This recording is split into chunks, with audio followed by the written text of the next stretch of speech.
Thank you, Brother Ken, and good morning, my dear brothers and sisters. Fellow pilgrims on the journey of hope.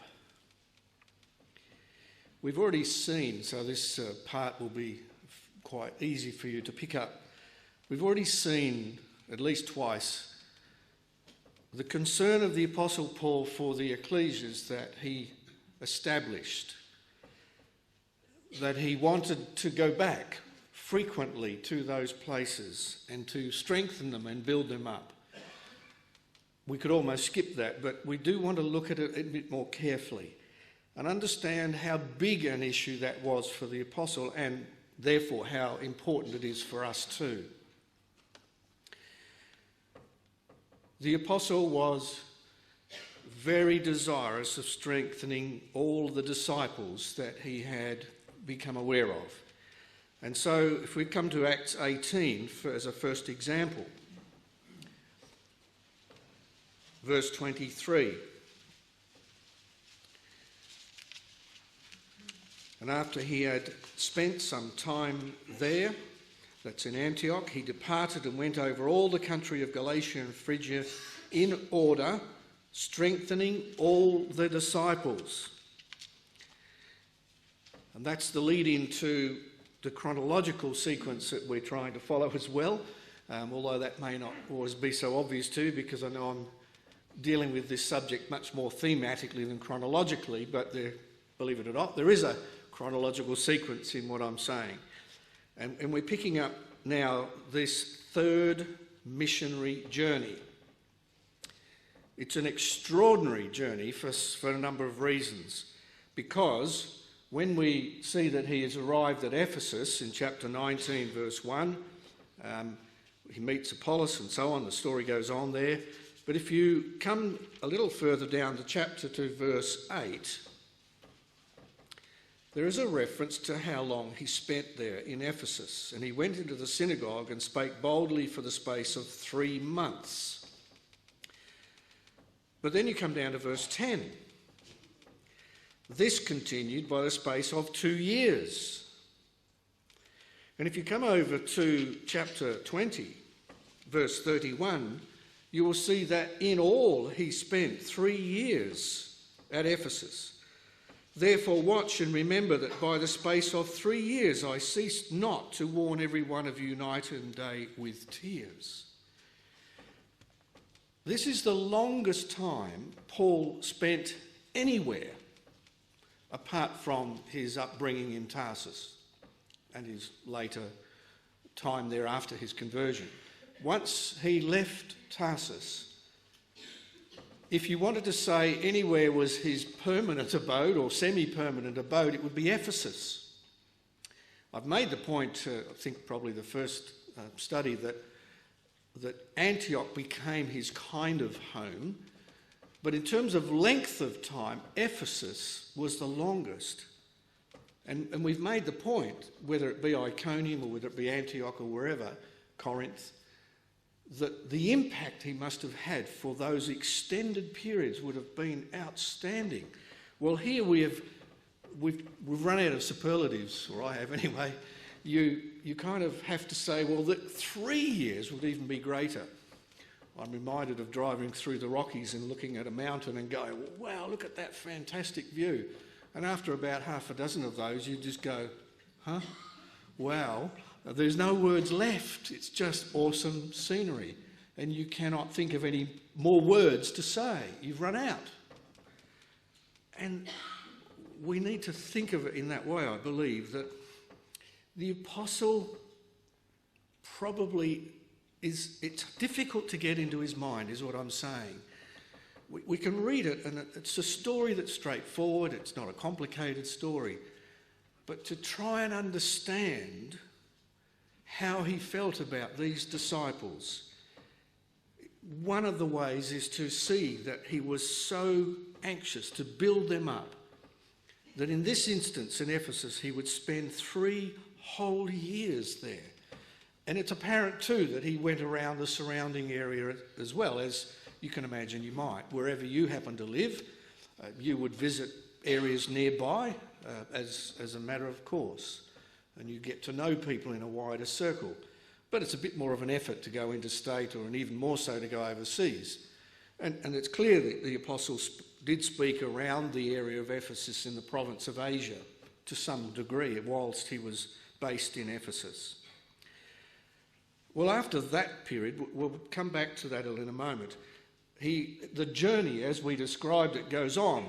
He arrives in Macedonia, in Greece. You'll see in chapter 20, verse 2. He's there for 3 months as well. And it goes on, whole list of places, and eventually back in Jerusalem. So that's this journey. We call it the third missionary journey, rightly so, and it lasted for 5 years, but 3 of those were in Ephesus. So it's almost, as we said yesterday, it's really 2 journeys. It's a journey to Ephesus, then based there for 3 years, and then another journey back to Jerusalem. Not to Antioch, just by the way, notice. And so like we saw with the second journey, it's almost really 2 journeys that we lump together and call it a single journey. And this is illustrated also with a table. You can see in the middle there the 3 years at Ephesus and 3 months in Greece. And so there's really quite a strong break between the 2 halves, the top and the bottom. And so it's reasonable to describe it almost as 2 separate journeys. Well, this place, Ephesus, like the other places he stayed at for long periods, was a significant place. This is quoting from Brother John Carter in his letter to the Ephesians book. Ephesus was a wealthy, populous, important city, the capital of the province of Asia. The province as a whole was prosperous and was covered with numerous towns such as those addressed in the Apocalypse. In Paul's day, Ephesus was at the height of its prosperity. It was situated at the mouth of the Meander and at the entrance to the principal trade route to the interior. It was the residence of the Roman proconsul, in whose court the majesty of Rome was amply displayed. The city also had a religious attraction. On the site of the primitive sanctuary, a temple had been erected, and here was maintained a survival of nature worship. The goddess was identified by the Greeks with Artemis and with Diana by the Romans. The temple was one of the wonders of the world, and to it pilgrimage was made. Superstition and magic had a stronghold, and many vested interests supported the religious practices. And of course our knowledge from Acts, particularly of Paul's time there, will recognise a lot of those features. But why would you even think of going to Ephesus in the first place if that's what it's like? We haven't got the same comment as was the case with Corinth, that I have much people in this city, but clearly the Lord did. And it's just another reminder of something we've discussed before, of the difficulty we have in being able to tell whether God has much people in any given location. It's very difficult for us to know in that sense what the will of the Lord is. And I guess it's just a reminder for us not to be too smart in our own thinking. Leave a bit more to the Lord to guide us, because so often where we thought it would be pointless going to stay in that place and to preach and to try and spread the gospel, turns out to be a very fruitful field. And sometimes areas we think would be fruitful turn out not to be. I think it's just a salutary lesson for us. We have a lot of information about the ecclesia at Ephesus.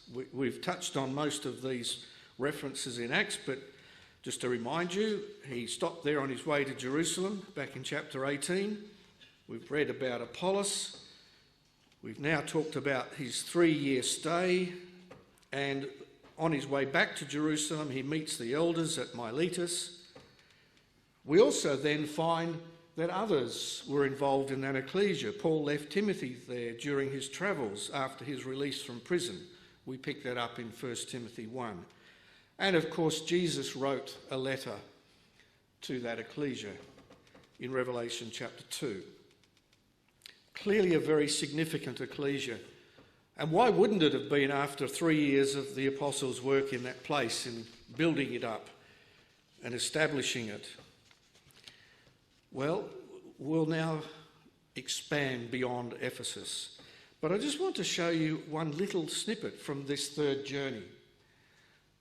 You may or may not really have thought about this much, but in Acts 20, verse 13, Luke records, "And we went before to ship and sailed unto Assos, there intending to take in Paul, for so he had appointed, minding himself to go afoot." Well, that map illustrates the place that we're talking about. At the top is Troas. They got to Troas, and the boat continued down the coast and around the bottom to Assos in the bottom right-hand corner. But the Apostle Paul alone said, "I'm going to walk across country and I'll meet you at Assos." That's the only time I think that we come across that sort of odd incident. All the rest of them sailed around in the ship around the coast. I haven't tried to work out which is faster. I'm guessing the ship would be faster depending on the prevailing winds. And so how they timed this, did he say, "Well, I'll meet you on a certain day," or I don't know. The details are interesting but not significant. What is significant is that he felt the need for exercise, but to be alone. And there's an interesting little summary of this by Brother Michael Owen in an article some years ago. Luke seems to have enjoyed travel, and particularly by sea, whereas Paul decided to take the opportunity for quiet reflection and exercise by walking from Troas some 20 miles south to Assos. Luke chose to go by sea. I'm sure there's times in our lives where we feel the need to be alone. Sometimes we are alone not by choice, and that can be very difficult too, of course. But there are times, and it may not be for such a long period, that would take a couple of days, I guess, to walk 20 miles. I've never tried to do that in one go, but I'm sure it's not just a couple of hours, that's for sure. And there are times when, for whatever reason, there is a need for some real reflection and meditation, and that's part of the apostle's life. He wasn't so driven that he could not take such a break, not just from preaching, but from even his fellow brethren on the ship. Of course, we ought not to reverse the picture and say that, well, we'll just spend our life in isolation and have nothing to do with the brethren, except maybe once a year we'll go and visit somewhere. I think that's not healthy and not wise.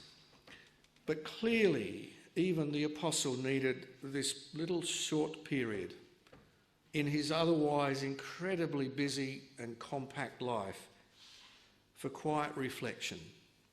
And I think that's just a very interesting little observation along the way. Now, I've tried to summarise the Apostle Paul's care for the Ecclesias. We read that in our reading, if you want to come with me to that. We'll pick it up just to reinforce it again. 2 Corinthians 11 and verse 28 has been read for us.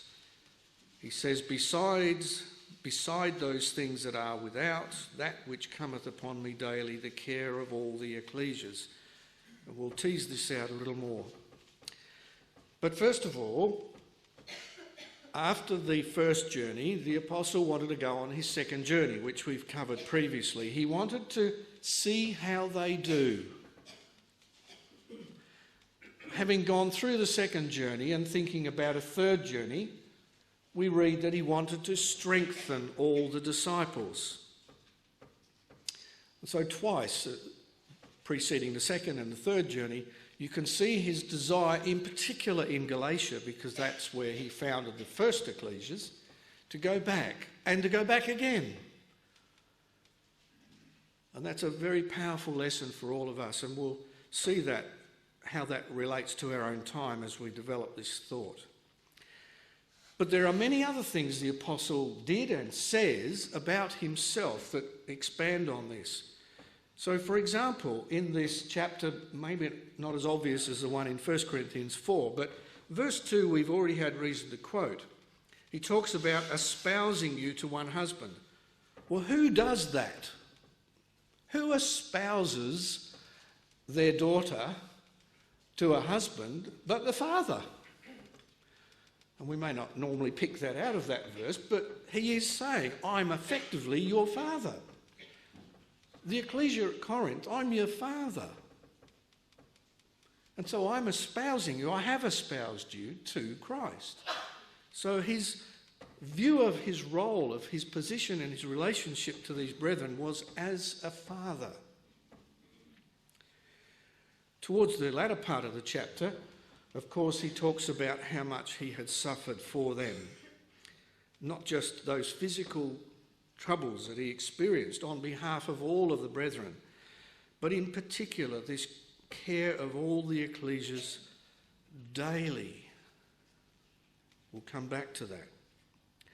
We've noticed that he resided in particular in Corinth and Ephesus for several years each.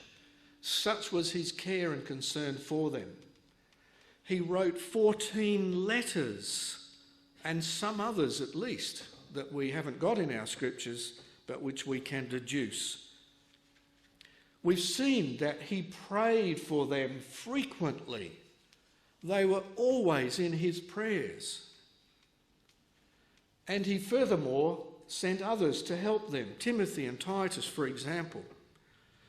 So all of this is illustrative of his lifelong care for the brethren, not just preaching and moving on. Well, what about us? I'm not trying to say we should somehow tick off that list and say, yes, I've done this, I've done this. I don't mean it that way. But what about our care for others?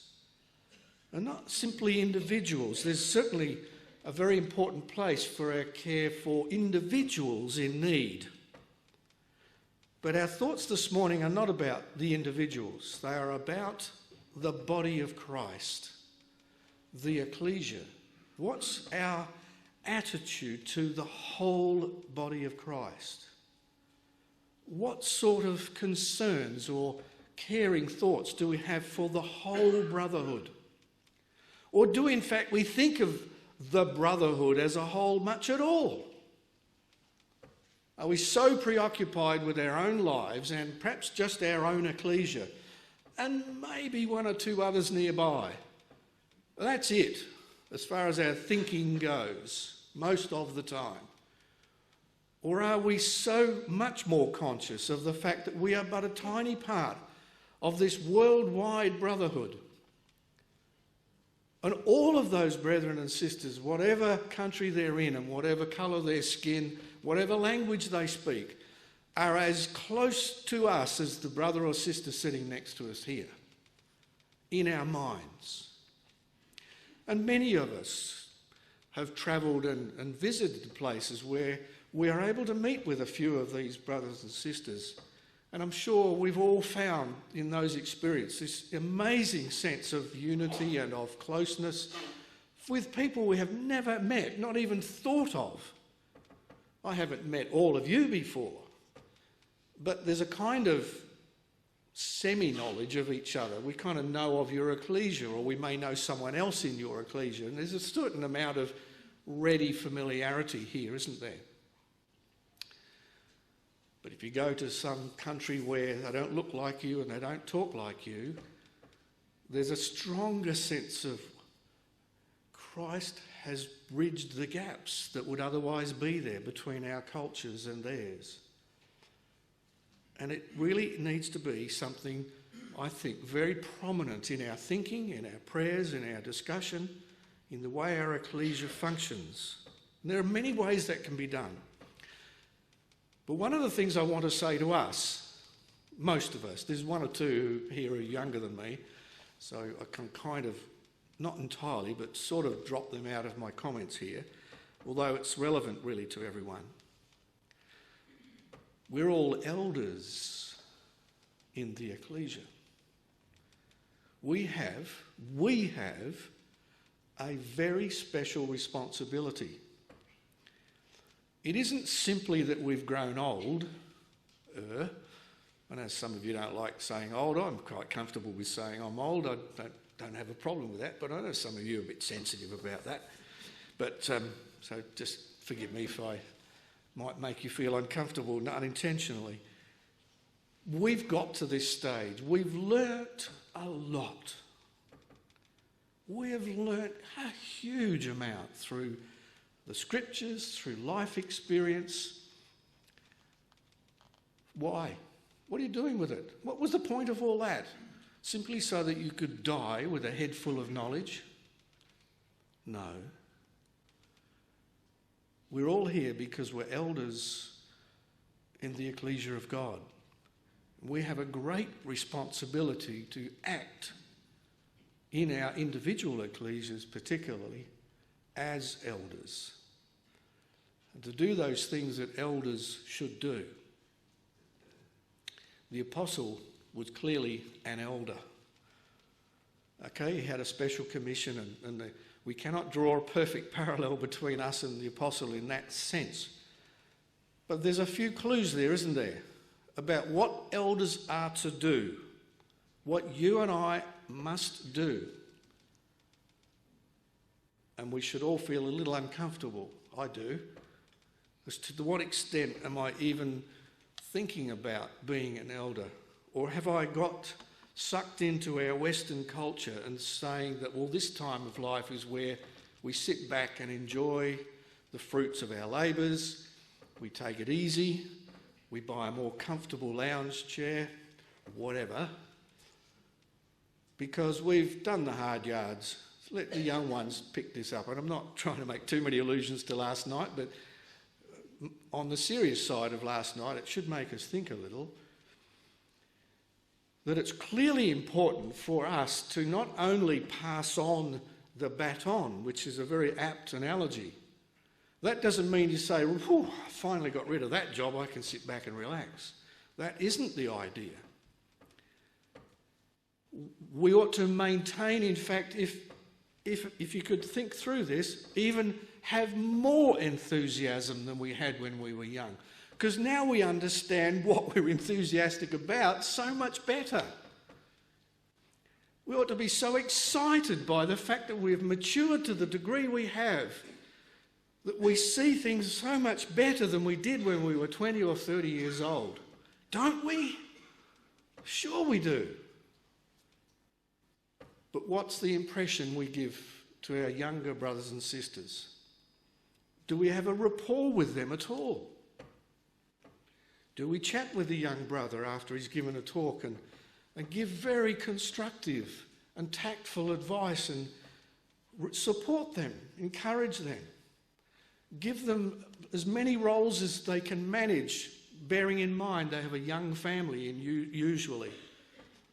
And we need to ensure that they have time with their children and with their wives, particularly talking about young brethren. You know, a study has been done in Australia of how much time the typical father spends with his children per day, one-on-one. It's less than 1 minute. If that ever is true of any young brother, that's shocking. Our families, in most cases, become the future family of God. And a father must never, ever abrogate that responsibility. And we as elders need to be conscious of how much we load on young brethren, particularly with younger children. a little bit off the subject, but it's, I think, a very pertinent message for us as people who've got past that stage generally. There are some other terms used, quite a few terms used by the apostle, but by extension applying to all of us. We won't turn them up. These are familiar ones, I'm sure, to you. We are described in Scripture, and the apostle uses this term of himself as being a shepherd. And we don't need to think long about what that implies, of being out in front and looking for the green pastures and the water for the sheep, of making sure that there are no obstacles in their way, of making sure that any wild animals are sent off or killed if necessary. The shepherd had this job. He would give his life for the sheep. We're shepherds. So tick all those off in your mind. We are also servants. All of us are servants. All ages are servants. But we in particular, we don't say, well, we've done our service and we've reached whatever age you think is enough. Not 50, Brother John. We don't say, well, let the young ones take over now. We are servants of the brotherhood. We have many other terms, members of a body. We're all indispensable parts, as Paul goes through in 1 Corinthians, and emphasises the fact that none of us can say either the body doesn't need me or I don't need the body. Neither are valid comments or thoughts. We have to think about being followers of Christ, and as he has done and does for us, still we need to do for one another, because we're members of his family. And of course it's so helpful to us to, as we do, call each other's brothers and sisters. But I wonder sometimes if that term, that frequency of using that expression has kind of lost its point. If you've got a brother or sister in the flesh, you know that, as the saying is, blood is thicker than water. You know that you never ever lose that sense of a very special relationship, different to everyone else. And that special nature of our relationship as brothers and sisters needs to be at the forefront of our minds as much as possible. And so, as we look then more carefully at this whole issue of caring, in the chapter dealing with the body, 1 Corinthians 12, let's have a look at that. If you've still got 2 Corinthians there, it's not far away. 1 Corinthians 12. In going through this long description of the body and the different parts of the body and how it needs to see its interdependence, which would be interesting to look at, but not now. We come all the way down the chapter to verse 25, that there should be no schism in the body, but that the members should have the same care one for another. Every one of us should have real, genuine care for one another. Now, I know some of you are difficult to care about. Some of you are a little bit odd. You've got these little idiosyncrasies. But then, so have I. So have you. We need to see through that and see, here is one of God's children. And we really need to have a strong sense of care. Let those idiosyncrasies wash over us. With some of you, I could give you quite a list. No. Some of you I know well, and we all know that's true, don't we? We don't see them, of course. We don't see them, or we may see a little bit. But if you get very close to someone who's prepared to put a mirror up to you in a gentle way, you suddenly think, well, I suppose I am a bit odd, aren't I? And I have got some funny ways and some funny little prejudices. And, when you see that person, you go, oh, yeah, yes, that, steel yourself for this a little, We're all like that. We're not the odd one out. We're not the one person in this room who's normal.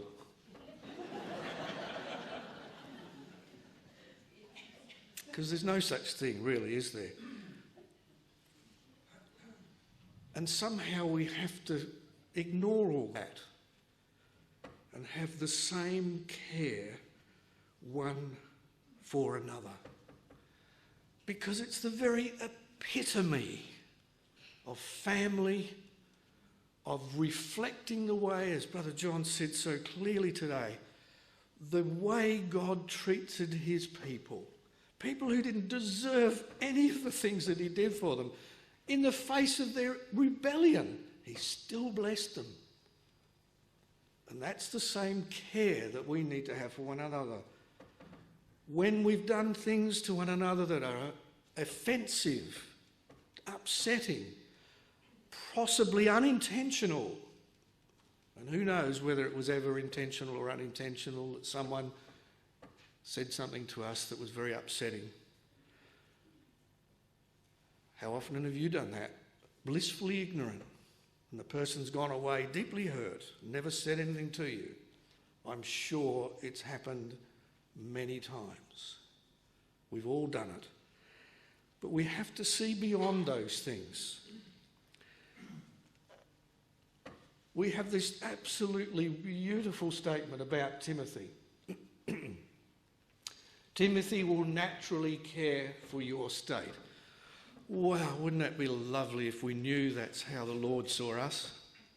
That you, brother, you, sister, will naturally care for the state of another.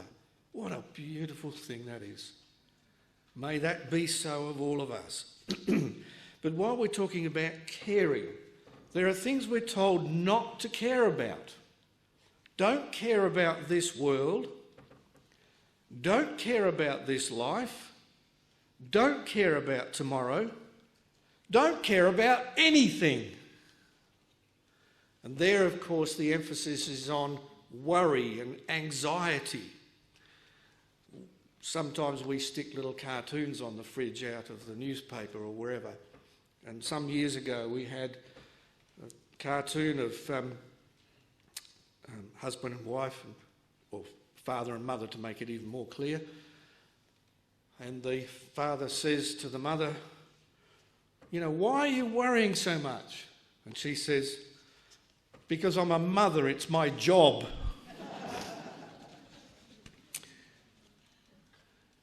And I'm not saying that mothers shouldn't have that care for their family in particular.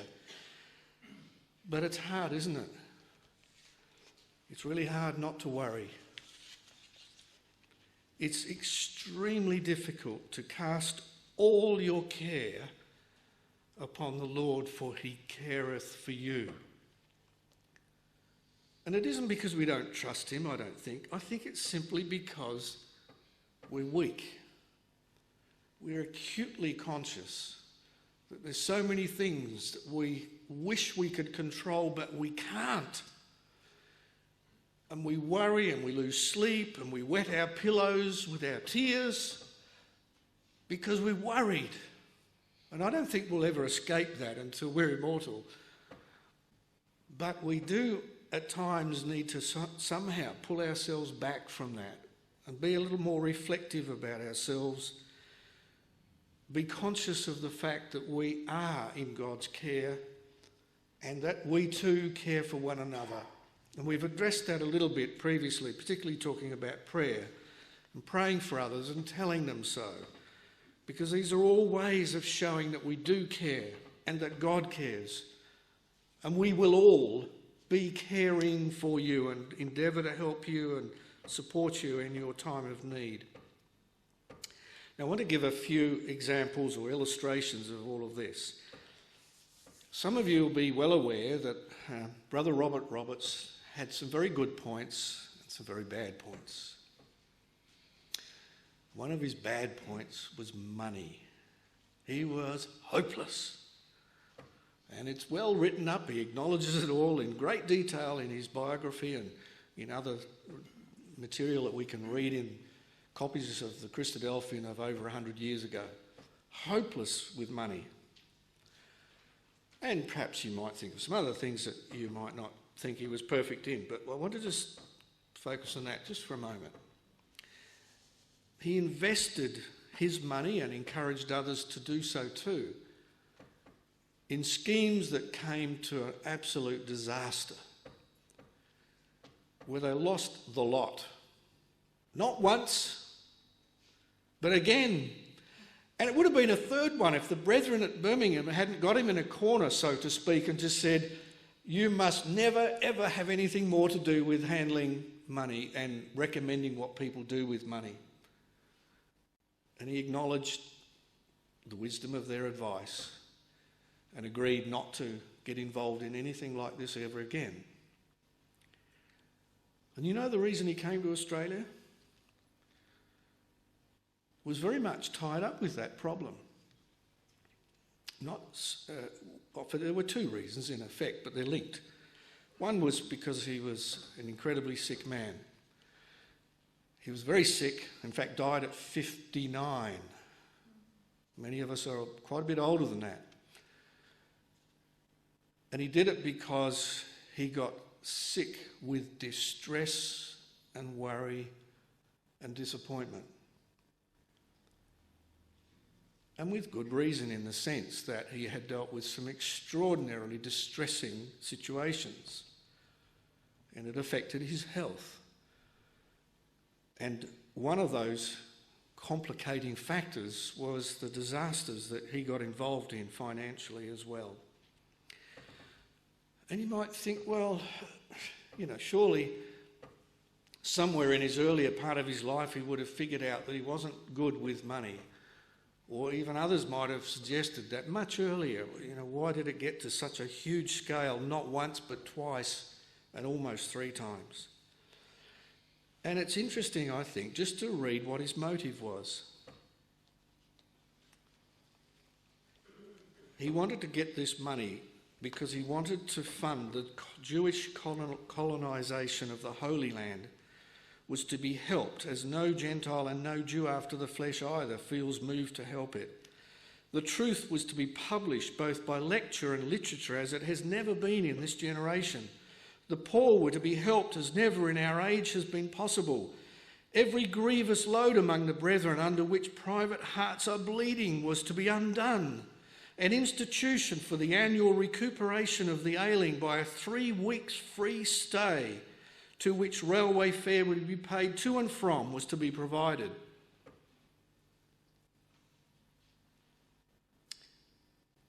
What are our motives for accumulating our wealth?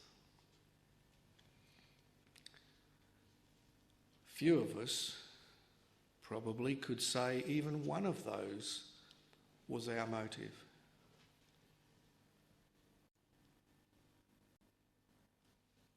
He had feet of clay, but I think I've got feet of sand. They won't support anything.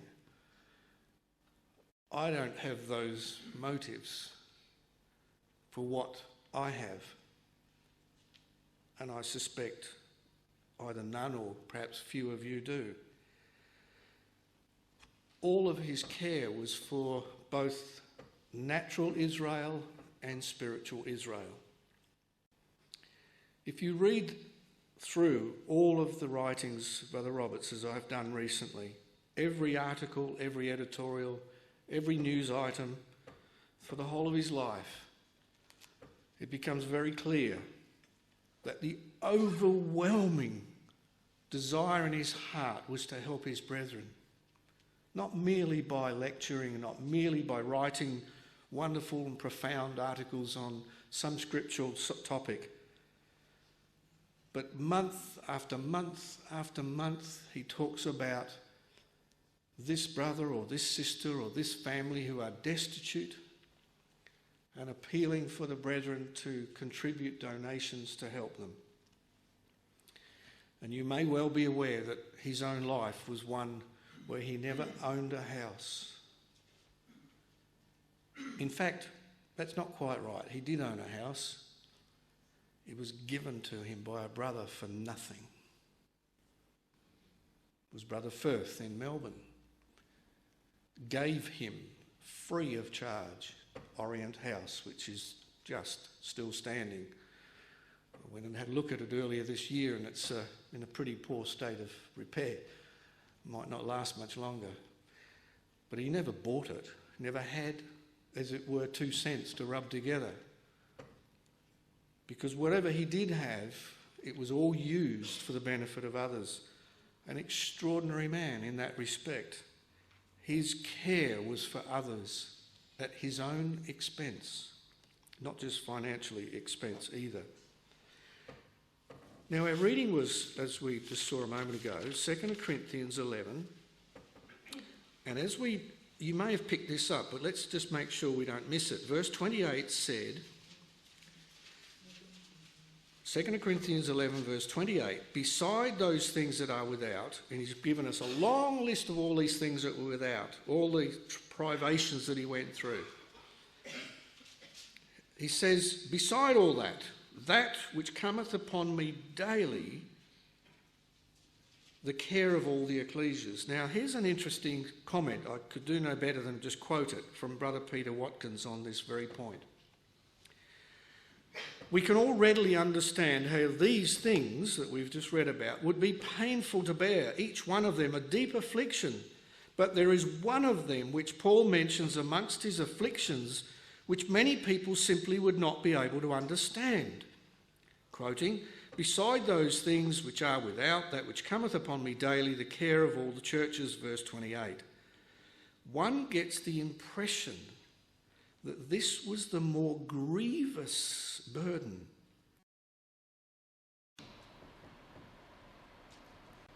You know, if those of you know me reasonably well, if I came up to you one day and just said, oh, curse the day I was born, I wish I was dead, you'd be a little worried, wouldn't you?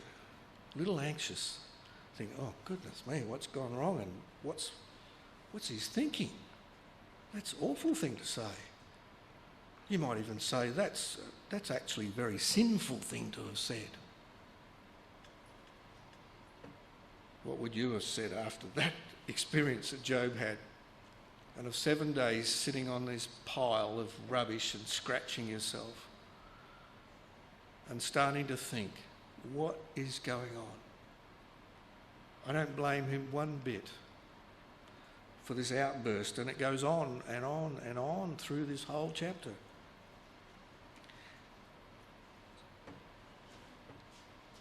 Explanations are not very often given. Very rarely can we, and even in Scripture, can we see the reason for things, the explanation of things. It may be, as we've seen, because we are being disciplined. And there's a really interesting one we just won't have time to look at in 1 Corinthians 11 in the context of the breaking of bread, by the way, which brethren often don't read on to that verse, and I'll leave that with you to think about. I've come across a way of commenting on this whole question in a book by Dr. James Dobson called When God Doesn't Make Sense. And I really think it captures the point. God allows things to happen. You know, we sometimes box people in, or even our own thinking, by asking them to say yes or no to a question. And I've said this to a few of you. I've come to the stage in my life where someone says to me, is it yes or no, black or white, up or down? I won't answer. I won't answer that question. Sorry, don't ask, don't try. Sometimes I will, but I usually go, hang on a minute. I think there's more than 2 options here. There's at least 3, and there may be 33 options. And you've just given me 2 of them. And sorry, I'm not going down that track.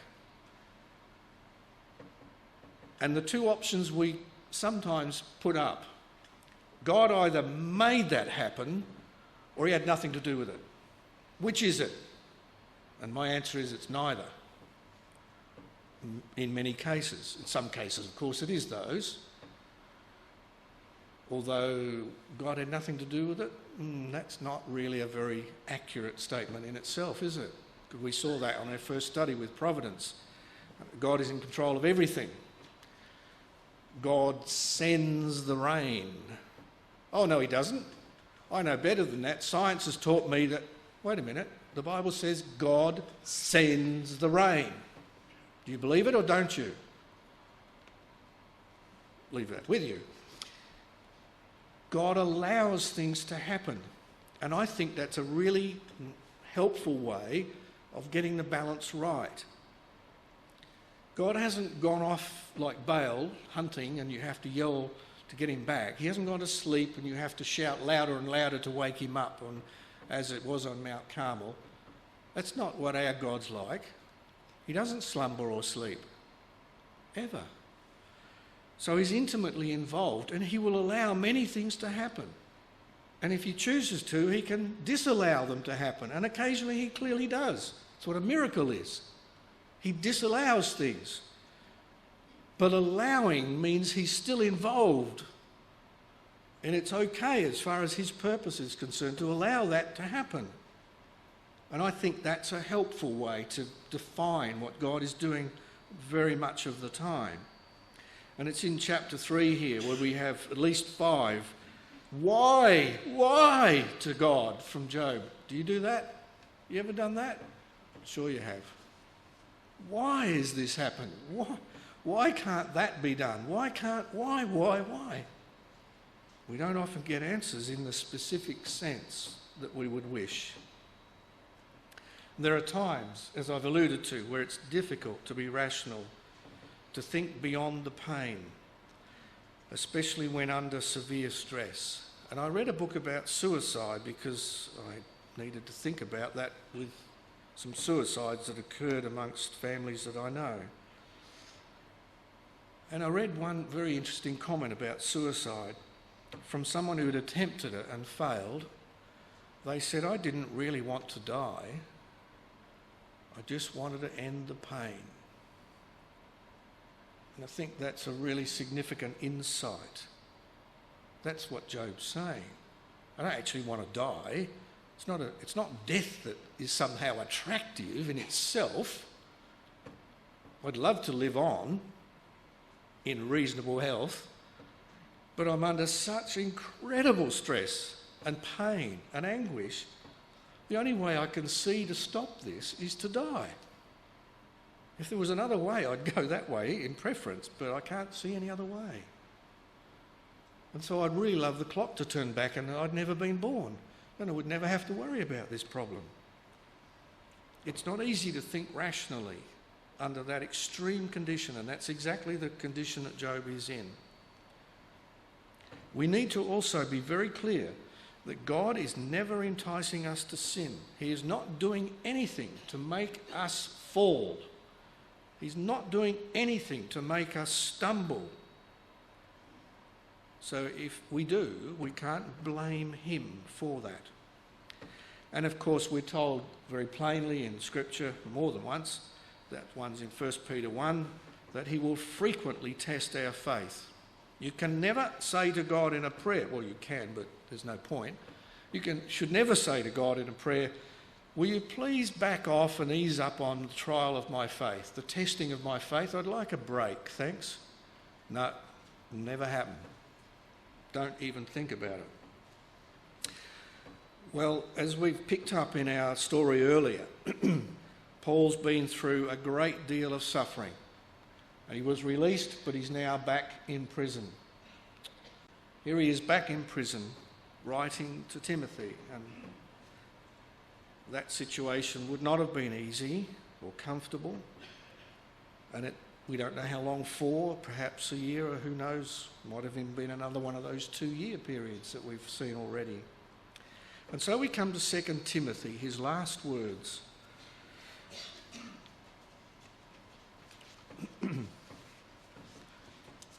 2 Timothy chapter 1, I will actually, you can try and keep up with me, but I'm going to go through this very quickly because I've run out of time again. In chapter 1, verse 16, he talks about his chains in Rome. And being the end of his life, and he knew it was, he realised he was not going to get out of prison this time, and that his days were clearly numbered.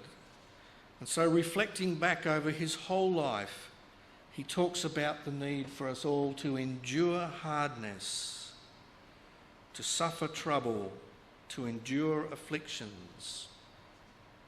To endure means to abide under, to bear up courageously under suffering, to have patience. And he talks about his persecutions and his afflictions which he had endured. We've seen a list of that before.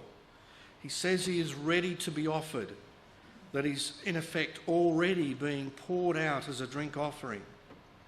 And he talks about his departure being very close. The word literally is unloosing, letting go of this life. And he talks about it in summary as being a fight or a contest, using the idea of striving in the games. And that in that athletic picture, he talks about having finished his course or his race. And the course of his life was almost ended. And in chapter 4, verse 8, he says in that context, and this is for us as well, is it not?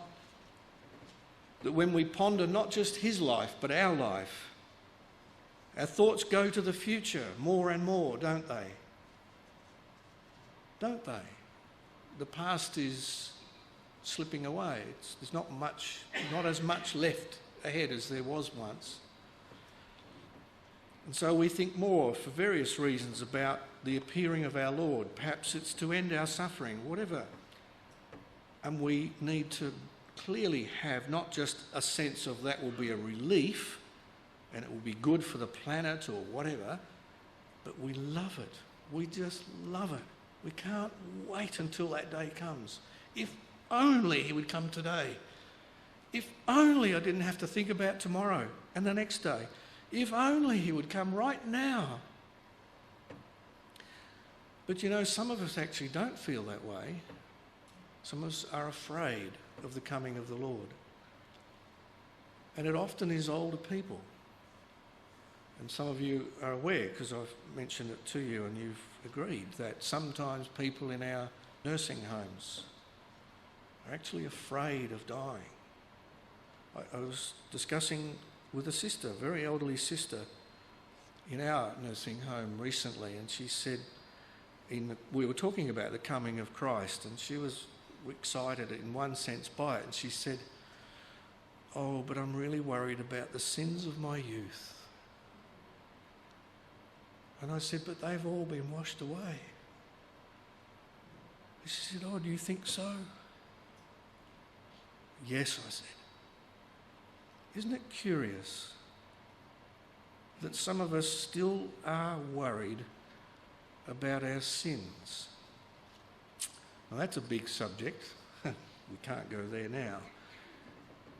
But it really does come down to what do we think about the coming of the Lord. Come with me to 1 of John. And I will have to stop at this one, even though I've got some more references on my slide, which I'll leave you to just look at. In 1 of John 2 and verse 28, the apostle says, "And now, little children, abide in him, that when he shall appear, we may have confidence and not be ashamed before him at his coming." And I guess if I put it to you very plainly, are you feeling confident about the coming of the Lord? You'd probably not say yes. You might go, well, but. Well, there's no buts here. Come over to chapter 4, verse 17. "Herein is our love made perfect, that we may have boldness in the day of judgment." It's the same Greek word as confidence. Boldness in the day of judgment, because as he is, so are we in this world. Well, look, John, I'm sorry, but you must be on another planet. And there's no way I'm going to be bold in the day of judgment or confident. That's the last thing I would feel. I'll be crawling on my hands and knees begging for mercy. I'm not going to walk up to Christ and say, "Oh, I'm ready. Where's the door into the kingdom? Thank you." Well, of course, that isn't quite what John is saying, and we shouldn't read into it something that isn't there. But there's a big help in looking at the same word used in chapter 3, verse 21. "Behold, if our heart condemn us not, then have we confidence toward God." And it's also in chapter 5, verse 14. "This is the confidence that we have in him, that if we ask anything according to his will, he heareth us." Now, those two passages are talking about our present confidence. And it's in the context of prayer. If our whole life has been lived before God as an open book, and we talk to him about everything and anything, and we confess our faults frequently and seek for help all the time, there's nothing left to discuss at the judgment seat. And if our life is an open book, and the word in the Greek means freedom of speech, openness, there's nothing hidden. Nothing. We haven't hidden anything from him now. So we are, in that sense, confident in him now. Then the first two references will be true as well. We will have every confidence in him then as well. And so there's a whole number of other verses which I can't now have time to read. Perhaps just the second last one. "Fear not, little flock, for it is your Father's good pleasure to give you the kingdom."